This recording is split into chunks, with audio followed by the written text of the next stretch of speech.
Carta encíclica Laudato Si del Santo Padre sobre el cuidado de la casa común.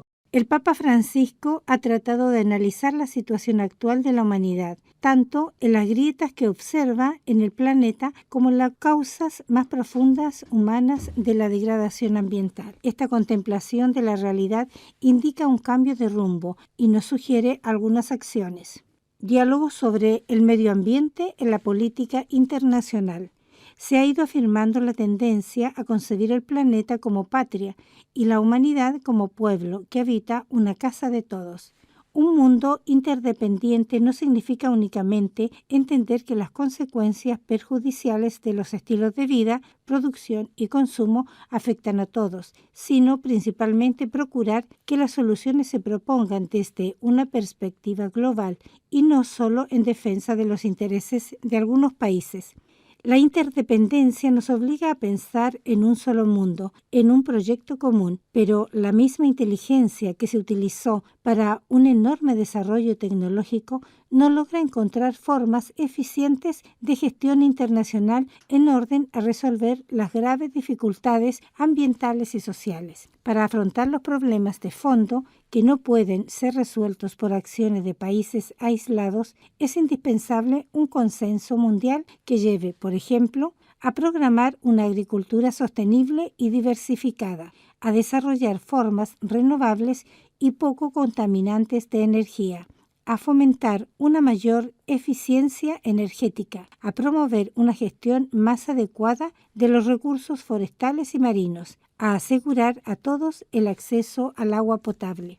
Mientras no haya un amplio desarrollo de energías renovables, que debería estar ya en marcha, es legítimo optar por lo menos malo o acudir a soluciones transitorias. Sin embargo, en la comunidad internacional no se logran acuerdos suficientes sobre la responsabilidad de quienes deben soportar los costos de la transición energética. La política y la empresa reaccionan con lentitud, lejos de estar a la altura de los desafíos mundiales.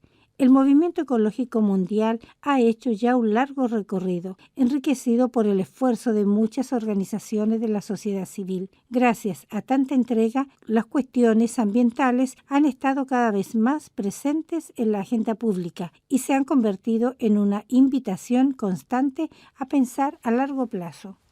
No obstante, las cumbres mundiales sobre el ambiente de los últimos años no respondieron a las expectativas porque, por falta de decisión política, no alcanzaron acuerdos ambientales globales realmente significativos y eficaces. Cabe destacar la Cumbre de la Tierra, celebrada en 1992 en Río de Janeiro. Allí se proclamó que los seres humanos constituyen el centro de las preocupaciones relacionadas con el desarrollo sostenible. Retomando la Declaración de Estocolmo, 1972, consagró la cooperación internacional para cuidar el ecosistema de toda la Tierra, la obligación por parte de quien contamina de hacerse cargo económicamente de ello, el deber de evaluar el impacto ambiental de toda obra o proyecto. Si bien fue verdaderamente superadora y profética para su época, los acuerdos han tenido un bajo nivel de implementación porque no se establecieron adecuados mecanismos de control, de revisión periódica y de sanción de los incumplimientos. Como experiencia positiva se puede mencionar, por ejemplo, el Convenio de Basilea sobre los desechos peligrosos, con un sistema de notificación, estándares y controles. También la convención vinculada que regula el comercio internacional de especies amenazadas de fauna y flora silvestre, que incluye misiones de verificación del cumplimiento efectivo.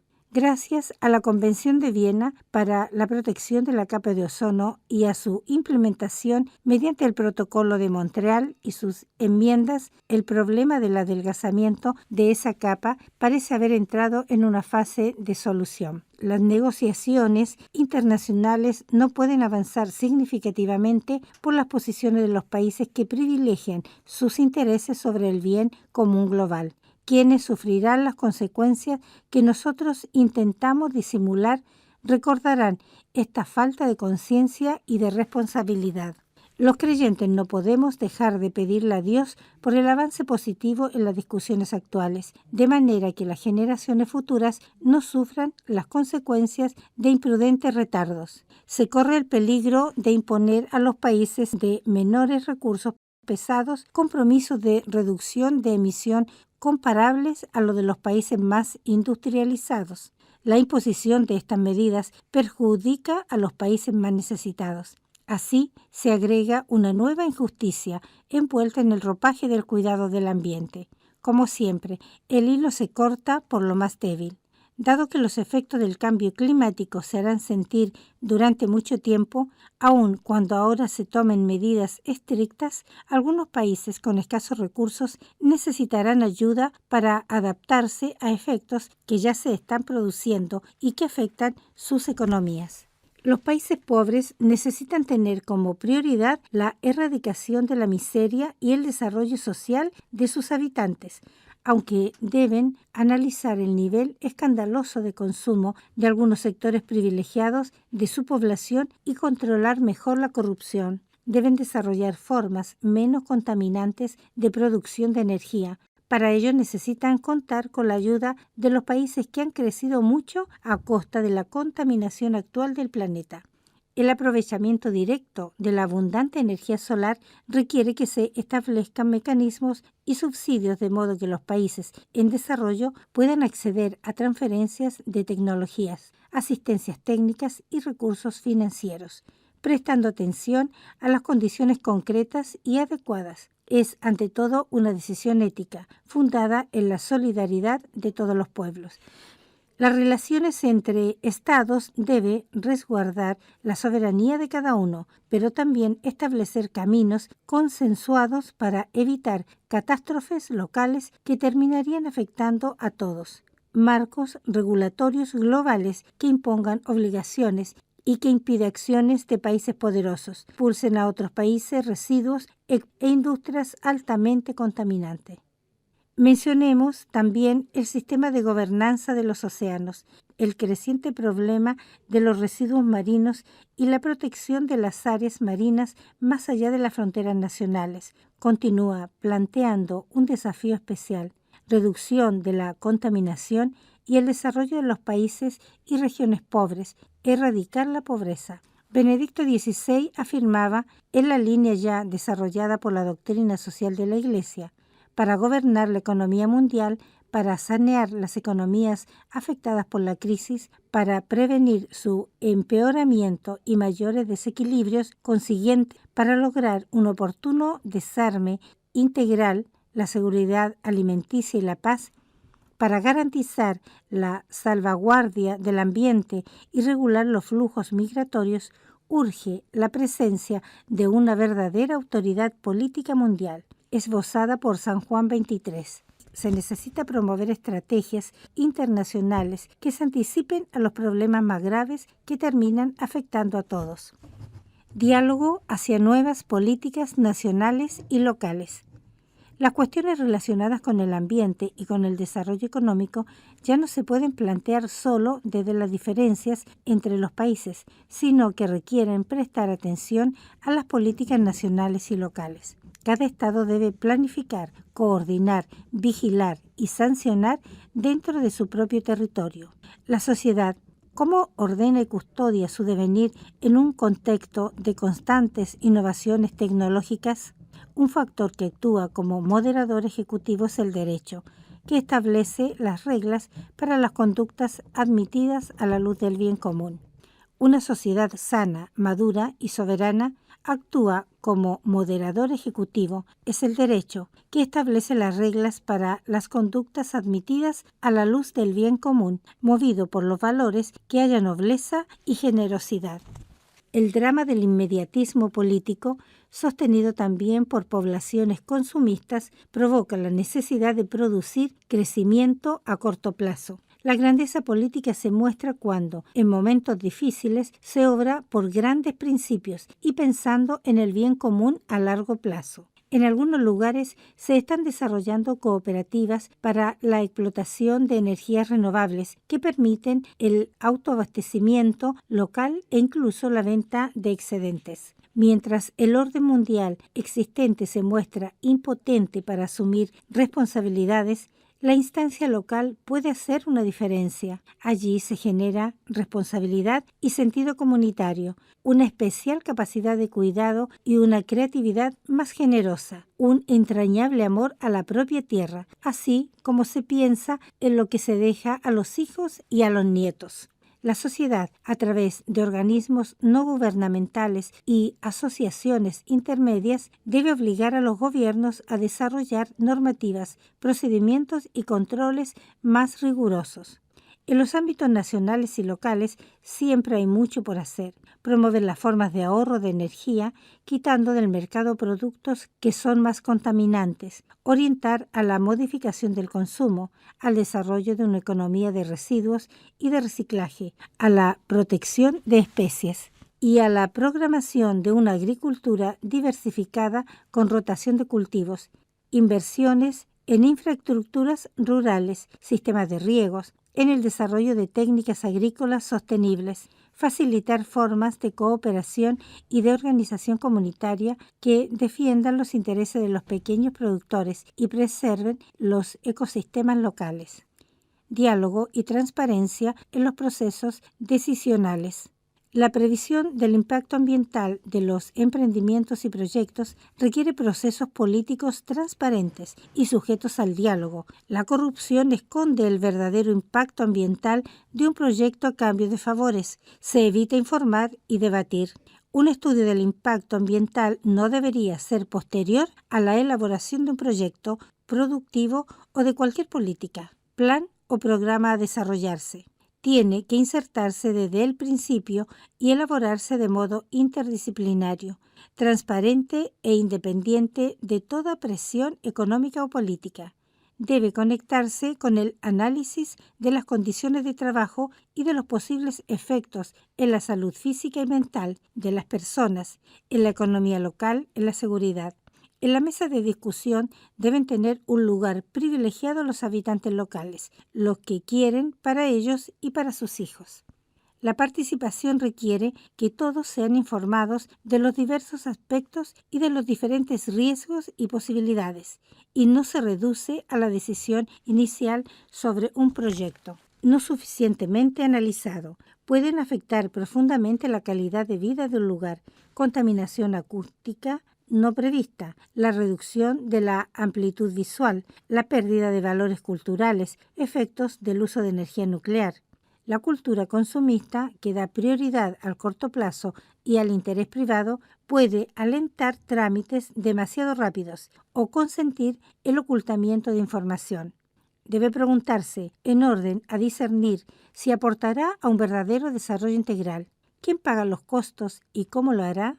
En la Declaración de Río de 1992 se sostiene que, cuando haya peligro de daño grave o irreversible, la falta de certeza científica absoluta no deberá utilizarse como razón para postergar la adopción de medidas eficaces que impidan la degradación del medio ambiente. Este principio permite la protección de los más débiles, que disponen de pocos medios para defenderse y para aportar pruebas irrefutables. Esto no implica oponerse a cualquier innovación tecnológica que permita mejorar la calidad de vida de una población, pero en todo caso debe quedar en pie que la rentabilidad no puede ser el único criterio a tener en cuenta. Hay que evaluar continuamente.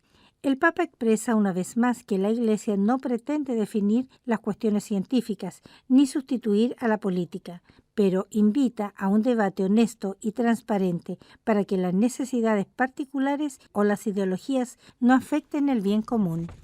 Política y economía en diálogo para la plenitud humana. La política no debe someterse a la economía y ésta no debe someterse a los dictámenes y al paradigma eficientista de la tecnocracia. Necesitamos la política y la economía en diálogo y estar al servicio de la vida, especialmente de la vida humana, que las empresas funcionen adecuadamente, que las pequeñas y medianas empresas se desarrollen y creen empleo. Hay que recordar que la protección ambiental no puede asegurarse solo en base al cálculo financiero de costos y beneficios. El ambiente es uno de esos bienes que los mecanismos del mercado no son capaces de defender o de promover adecuadamente.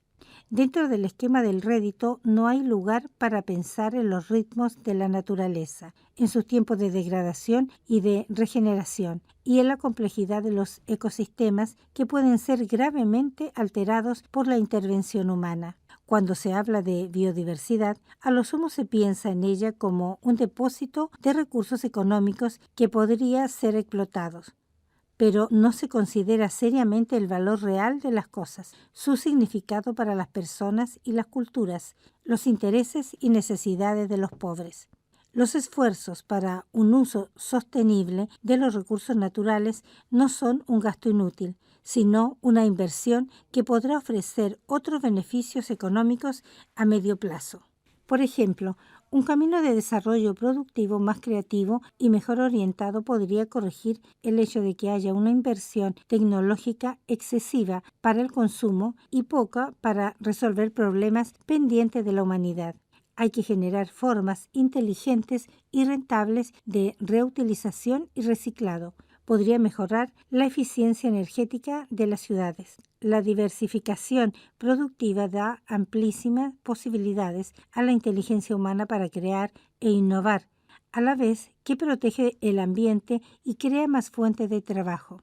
Esta sería una creatividad capaz de hacer florecer nuevamente la nobleza del ser humano, porque es más digno usar la inteligencia con audacia y responsabilidad para encontrar formas de desarrollo sostenible y equitativo en el marco de una noción más amplia de lo que es la calidad de vida. Decía Benedicto XVI que es necesario que las sociedades tecnológicamente avanzadas estén dispuestas a favorecer comportamientos caracterizados por la sobriedad, disminuyendo el propio consumo de energía y mejorando las condiciones de su uso. Para que surjan nuevos modelos de progreso, necesitamos cambiar el modelo de desarrollo global, lo cual implica reflexionar con responsabilidad sobre el sentido de la economía y su finalidad, para corregir sus disfunciones y distorsiones. Un desarrollo tecnológico y económico que no deja un mundo mejor y una calidad de vida integralmente superior no puede considerarse progreso. Muchas veces la calidad de vida de las personas disminuye por el deterioro del ambiente, la baja calidad de los productos alimenticios o el agotamiento de algunos recursos en el contexto de un crecimiento de la economía. En este marco, el discurso del crecimiento sostenible suele convertirse en un recurso que absorbe valores del discurso ecologista dentro de la lógica de las finanzas y la tecnocracia. Y la responsabilidad social y ambiental de las empresas suele reducirse a una serie de acciones de marketing e imagen. Quieren ganancias. No se considera aumento de la producción. Poco interesa que se produzcan a costa de los recursos futuros o de la salud del ambiente. Si la tala de un bosque aumenta la producción, nadie mide en ese cálculo la pérdida que implica desertificar un territorio, dañar la biodiversidad o aumentar la contaminación. Las empresas obtienen ganancias calculando y pagando una parte ínfima de los costos. El principio de subsidiariedad que otorga libertad para el desarrollo de las capacidades presentes en todos los niveles, pero al mismo tiempo exige más responsabilidad por el bien común a quien tiene más poder. Es verdad que hoy algunos sectores económicos ejercen más poder que los mismos estados. Debemos preocuparnos sinceramente por el ambiente y volver la mirada a los más frágiles e integrarlos porque en el vigente modelo exitista y privatista no parece tener sentido invertir para que los lentos, débiles o menos dotados puedan abrirse camino en la vida. Necesitamos una política que piense con visión amplia y que lleve adelante un replanteo integral, incorporando en un diálogo interdisciplinario los diversos aspectos de la crisis. Si el Estado no cumple su rol en una región, algunos grupos económicos pueden aparecer como benefactores y tentar el poder real, sintiéndose autorizados a no cumplir ciertas normas, hasta dar lugar a diversas formas de criminalidad organizada, trata de personas, narcotráfico y violencia muy difíciles de erradicar. Si la política no es capaz de romper una lógica perversa y también queda subsumida en discursos empobrecidos, seguiremos sin afrontar los grandes problemas de la humanidad. Una estrategia de cambio exige repensar la totalidad de los procesos. No basta con incluir consideraciones ecológicas superficiales mientras no se cuestione qué hay detrás de la cultura actual. Se espera que se encuentren formas orientadas al bien común, no solo interés por el rédito económico, no solo por conservar o acrecentar el poder. Queremos que la política y la economía se ocupen por preservar el ambiente y cuidar a los más débiles. Las religiones en el diálogo con las ciencias. No se puede sostener que las ciencias explican completamente la vida de todas las criaturas y el conjunto de la realidad. Muchos textos religiosos clásicos han ofrecido para todas las épocas un significado. Tienen una fuerza motivadora que abre siempre nuevos horizontes. ¿Es razonable y culto relegarlos a la oscuridad solo por haber surgido en el contexto de una creencia religiosa? Es ingenuo pensar que los principios éticos puedan presentarse de un modo puramente abstracto. La luz de la fe es una luz encarnada, procede de la vida luminosa de Jesús. La fe invita al científico a estar abierto a la realidad, a su riqueza inagotable. Despierta el sentido crítico, en cuanto que no permite que la investigación se conforme con sus fórmulas y la ayuda a darse cuenta de que la naturaleza no se reduce a ellas, invitando a maravillarse ante el misterio de la creación. Ensancha los horizontes de la razón para iluminar mejor el mundo que se presenta a los estudios de la ciencia, y el hecho de que aparezcan con un lenguaje religioso no les quita valor alguno en el debate público.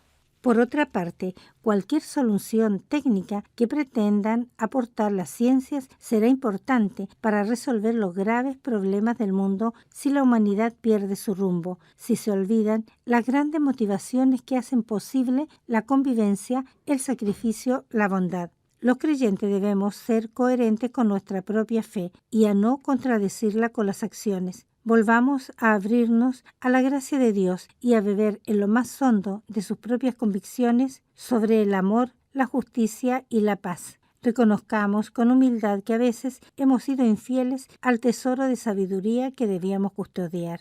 Que las religiones podamos responder mejor a las necesidades actuales. La mayor parte de los habitantes del planeta se declaran creyentes, y esto debería provocar a las religiones a entrar en un diálogo entre ellas, orientando el cuidado de la naturaleza, a la defensa de los pobres, a la construcción de redes de respeto y de fraternidad. Es imperioso también un diálogo entre las ciencias mismas, porque cada una suele encerrarse en los límites de su propio lenguaje y la especialización tiende a convertirse en aislamiento y en absolutización del propio saber. Esto impide afrontar adecuadamente los problemas del medio ambiente. También se vuelve necesario un diálogo abierto y amable entre los diferentes movimientos ecologistas, donde no falta las luchas ideológicas. La gravedad de la crisis ecológica nos exige a todos pensar en el bien común y avanzar en un camino de diálogo que requiere paciencia, ascesis y generosidad, recordando siempre que la realidad es superior a la idea.